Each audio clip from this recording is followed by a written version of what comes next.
Ya pemirsa, masih bersama kami di Presisi Siang. Satreskrim Polres Sarmi melaksanakan olah tempat kejadian perkara atau TKP terkait penemuan jasad bayi di Kampung Vietnam Lembah Neiman, Distrik Sarmi, Kabupaten Sarmi pada Sabtu 23 Agustus 2025. Kejadian ini bermula ketika pihak keluarga melaporkan adanya dugaan penculikan bayi ke Polres Sarmi. Menindaklanjuti laporan tersebut, anggota Satreskrim segera bergerak menuju TKP untuk melakukan penyelidikan dan pencarian terhadap bayi yang dilaporkan hilang. Sebelumnya, dua warga menemukan adanya atap seng yang menutupi gendukan tanah. Ketika dibuka, nampak kain menyelimuti tubuh korban yang sudah tidak bernyawa. Warga kemudian melaporkan hal tersebut kepada anggota Reskrim Polres Sarmi dan mengamankan area tersebut. Jasad bayi kemudian dievakuasi ke RSUD Sarmi untuk dilakukan pemeriksaan medis lebih lanjut. Dalam keterangan tertulis, Kasat Reskrim Polres Sarmi menyampaikan bahwa proses olah TKP ini dilakukan guna mengetahui penyebab kematian serta mengungkap secara jelas kasus yang terjadi.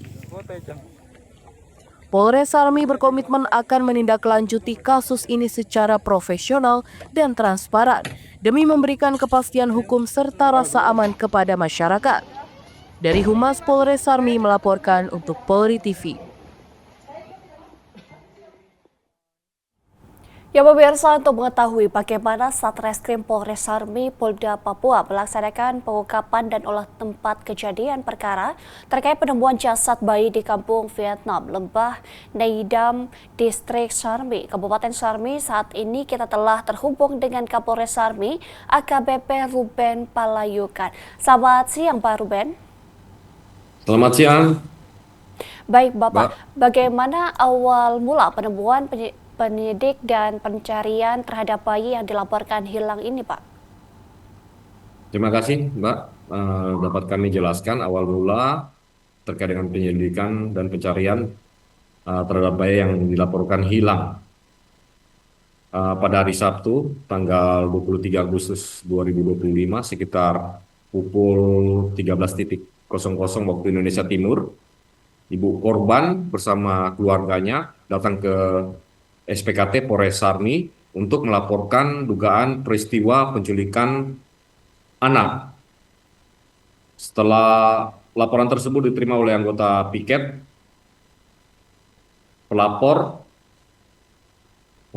setelah diterima oleh anggota piket Polres Sarmi bersama ibu dan keluarganya, kemudian mendatangi rumah pelapor guna melihat kondisi TKP dan mengumpulkan keterangan awal dari saksi-saksi yang berada di sekitar lokasi serta mencari barang bukti. Dan sekitar pukul 15.30, personil Satreskrim Polres Sarmi membawa ibu korban dan saksi-saksi bersama keluarga ke kantor Polres untuk dilakukan pemeriksaan oleh anggota Satreskrim dan dimintai keterangan lebih lanjut. Demikian. Baik Bapak, lalu Polres Sarmi selanjutnya menemukan jasad bayi. Dapat dijelaskan proses tersebut, Pak? Baik, dapat kami jelaskan pada sekitar pukul 16.09 waktu Indonesia Timur, anggota Satreskrim yang masih berada di TKP menerima informasi dari masyarakat yang melihat dan mencurigai adanya gundukan tanah yang masih baru, kemudian ditutupi oleh potongan seng yang berada di depan halaman rumah dari saudara Simon Sulu, yaitu ayah dari korban. Setelah itu anggota Satreskrim bersama masyarakat memastikan gundukan tanah tersebut dengan cara membuka potongan seng, kemudian mencangkul gundukan tanah tersebut, kemudian terlihat pakaian yang menyerupai milik korban yang dinyatakan culik. Setelah itu anggota Satreskrim bersama masyarakat menggali lagi, kemudian melihat ada jari kaki bayi yang muncul. Kemudian kita evakuasi jasad bayi tersebut. Baik Bapak, apakah pembunuhan jasad bayi ini mengarah ke ibu korban Pak? Dapat dijelaskan Pak? Eh, Berdasarkan dari keterangan dan saksi-saksi, kemudian kita memeriksa ibu korban yang melapor bahwa anaknya diculik. Setelah ditemukan anaknya eh, yang telah terkubur di depan halaman rumahnya, kemudian kita melakukan pemeriksaan terhadap ibu korban itu sendiri eh, dan berproses beberapa waktu, beberapa jam, sehingga ibunya eh, mengaku kalau dia yang telah membunuh anaknya sendiri dan menguburkan di depan rumah. Baik Bapak, apa yang menjadi penyebab ibu korban melakukan pembunuhan tersebut Pak? Dari hasil pemeriksaan terhadap tersangka inisial SH yang merupakan ibu kandung korban sendiri, didapatkan keterangan bahwa motif pembunuhan tersebut dilakukan karena adanya permasalahan pribadi di dalam keluarga atau rumah tangga yang bersangkutan, sehingga menimbulkan rasa sakit hati dan pelaku melampiaskan ke anak kandungnya itu sendiri. Demikian. Baik Bapak, apakah ada indikasi pembunuhan tersebut dilakukan berencana Pak? Dari keterangan tersangka, perbuatan tersebut dilakukan secara spontan akibat emosi dan pertengkaran dalam rumah tangganya. Namun sampai saat ini penyidik masih mendalami hal tersebut dan termasuk adanya kemungkinan pembunuhan berencana. Baik Bapak, dapat sampaikan pesan kepada masyarakat agar segera melapor ke kepolisian jika terjadi potensi kejahatan Pak. Terima kasih Mbak. Kami mengimbau kepada seluruh warga masyarakat agar selalu mempercayakan proses penanganan perkara tersebut. Dalam hal ini Satreskrim Polres Sarmi berkomitmen bekerja secara profesional, transparan, dan akuntabel.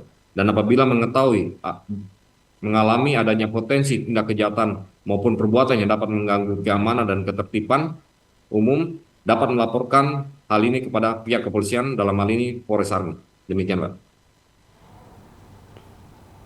Ya baik, terima kasih Kapolres Sarmi AKBP Ruben Palayukan telah bergabung bersama kami di Polri TV. Selamat siang dan salam presisi. Salam presisi. Di informasi berikutnya pemirsa, Ditreskrimsus Polda Kalimantan Timur melaksanakan pengecekan terhadap stok, harga, dan distribusi beras premium, serta beras stabilisasi pasokan dan harga pangan di Kota Balikpapan pada Selasa 26 Agustus 2025. Pengecekan dilakukan di sejumlah swalayan. Seluruh harga beras premium terpantau sesuai dengan harga eceran tertinggi, yakni Rp15.400 per kilogram. Ditreskrimsus Polda Kalimantan Timur juga melakukan koordinasi dengan Dinas Perindustrian dan Perdagangan, Dinas Pangan, serta Bulog Provinsi Kalimantan Timur untuk memantau distribusi. Tim turut melakukan sidak ke pasar, toko swalayan, dan distributor serta melakukan pemetaan lokasi yang masih menjual di atas head. Direskrimsus menjelaskan bahwa masih terdapat perbedaan harga di lapangan. Hal ini disebabkan oleh tingginya harga pasokan dari produsen asal Jawa Timur dan Sulawesi Selatan. Meski begitu, sebagian toko tetap menjual sesuai head karena memperoleh pasokan dengan harga di bawah atas maksimum. Halo semuanya, saya Mutia, mewakili dari pelanggan Yova yang sering berbelanja di Yova Supermart. Saya ingin menyampaikan bahwa beras SPHP sudah sesuai dengan harga head. Terima kasih.